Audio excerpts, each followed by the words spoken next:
નમસ્કાર મિત્રો, હું છું પિંજારા શહેનાજ. આપ જોઈ રહ્યા છો કચ્છ ભાવિ ન્યૂઝ.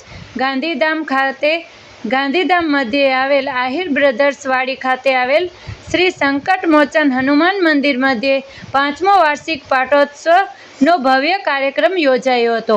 ભાવિનભાઈ રવજીભાઈ આહિરના માર્ગદર્શન હેઠળ યોજાયેલા આ કાર્યક્રમમાં હોમ હવન કરવામાં આવ્યો હતો, જેમાં મુખ્ય યજમાન પદે કાલુરામ ધનારામ પઢિયાર અને ભાવેશભાઈ સુરેશભાઈ સાકરિયા સહપરિવાર રહ્યા હતા અને વિધિ સંપન્ન કરાવી હતી.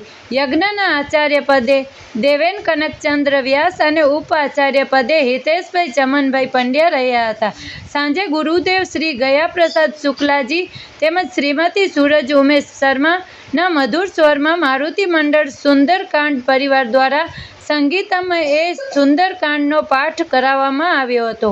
બપોરે અને રાત્રે મહાઆરતી અને સમૂહ પ્રસાદનું આયોજન કરવામાં આવ્યું હતું. આ સમગ્ર કાર્યક્રમની વ્યવસ્થા આહિર બ્રધર્સ વાડી ગ્રુપ દ્વારા કરવામાં આવી હતી. મોટી સંખ્યામાં ભાઈ બહેનોએ ઉપસ્થિત રહી આ કાર્યક્રમનો લાભ લીધો હતો. રિપોર્ટ બાય પિંજારા મુબારક નખત્રાણા, કચ્છ ભાવિ ન્યૂઝ.